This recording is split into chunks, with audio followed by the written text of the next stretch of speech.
piece in the supply chains. And finally, the role of TSIs in identifying and overcoming market access obstacles. Those are the four pieces that Canada uses in its trade promotion platform, and certainly would be the ones that are emanating from China and presumably should be developed everywhere. Very briefly on e-commerce, absolutely, we're undertaking a project right now in Burkina Faso, helping a TSI there launch an e-commerce site. And on gender, I guess partly because of the development focus of our work and mandate, we do track gender statistics, and without really an effort in this direction, we see, using last year as an example, participation rates around 40%, so that last year all the trade missions and so on we did, about 40% of the businesses were either women-owned or represented by women managers. Thank you very much. Quickly, Mr. Buraba. In 2 sentences, I have to pass over to Anton. Okay, just for the women, I would like to say that Morocco export, 70% of executive are women. And we have now this problem in Morocco because now women are really upgrading and take their place in the top management of the companies. And when perhaps you should be a model for gender or gender issues. Okay, for the importing issue, it's very important effectively to integrate this dimension to buy better. But for the TPOs who are mainly export-oriented, we have the cooperation between the TPOs when we exchange delegations. We promote our exports, but the counterpart promote its exports. For that, we devised recently operational programs, not only agreements, principles, no, programs with France, with Spain, with Korea, with Japan. We have developed this kind of programs in order to overcome what we haven't in our attribution. We can't promote directly imports, but we promote imports through the cooperation with the counterparts. For the e-commerce, we have in Morocco a plan called Maroc Numérique 2013. Is a national-wide program who aims at spreading and enlarging the use of the electronics and the computers and all the systems involved to ease in the future the optimization of e-commerce. Thank you very much. Mr. Wang, you had a quick comment before I hand over to Anton. And just one comment on the agenda. So women are very strong in China. Women hold half of the sky.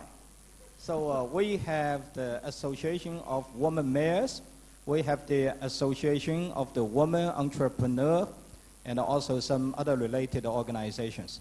So really, you see, of course, we have a lot of women CEOs, chairmen of the companies, runs the companies. So very popular. So really, go back to your question. And we, according to my knowledge, we don't have the special preference for the government procurement to the companies run by women or something like that. So there is no. And concerning this issue, I think that is the equal treatment to the companies that are eligible, no matter they are run by men or women. Thank you. All right, thank you. I'm going to hand over to Anton just to summarize, and then I'll come back and wrap up. Come on.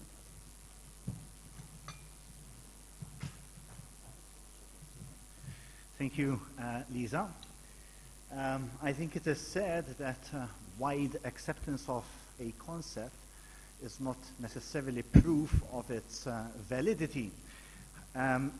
It is a big challenge indeed for me to try to summarize all that has been said in this session. I do think, however, that we have managed to produce some very valid concepts, which I will only try to capture very broadly. I think that the need for strong, well-equipped, trained trade support institutions remains.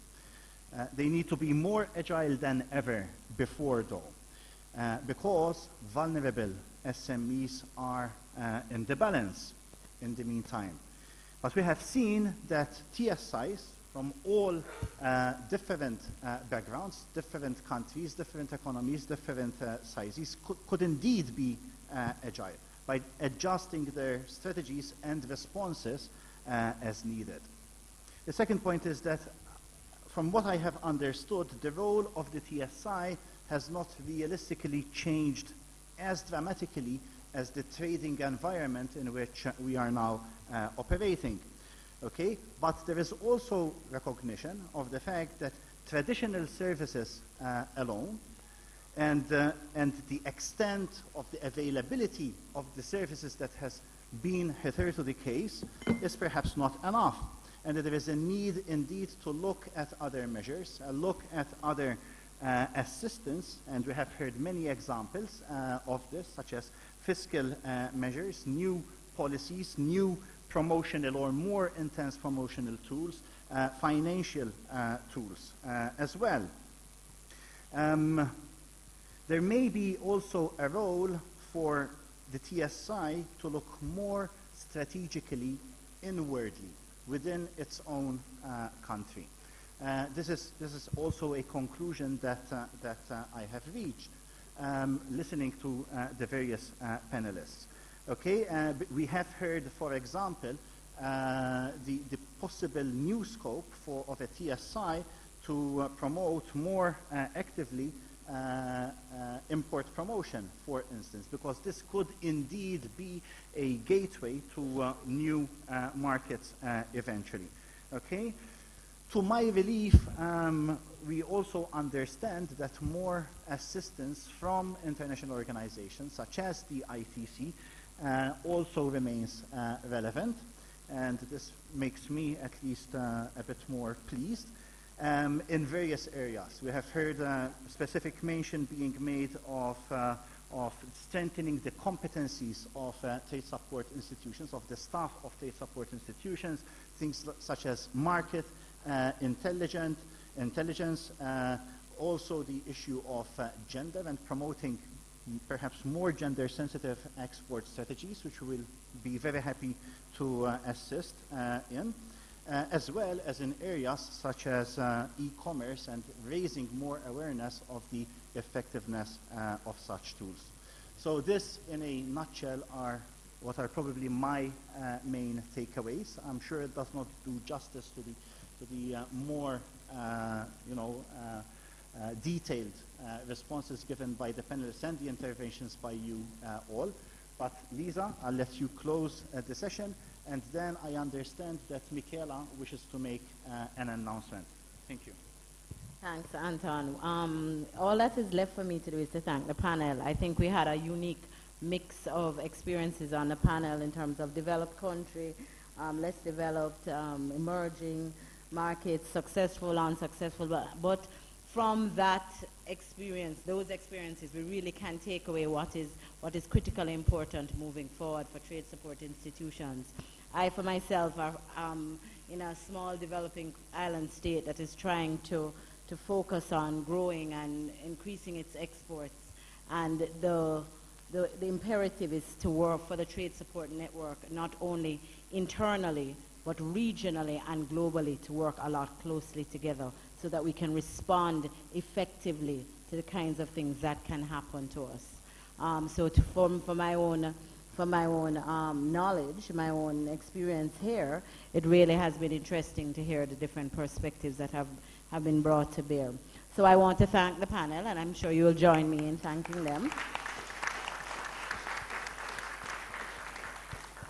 And all that is left for me to tell you, I've been given instructions by Michaela to announce that the master class will be in this room on trade finance, and I think I'm going to have to sit in on it myself, as well as that dinner will be off-site and is hosted by MOFCOM and CCPIT, our gracious hosts. Buses leave at 6:20 sharp from the lobby, and you're asked to be in the lobby by 6:10. So again, thank you very much to my panelists, to our hosts,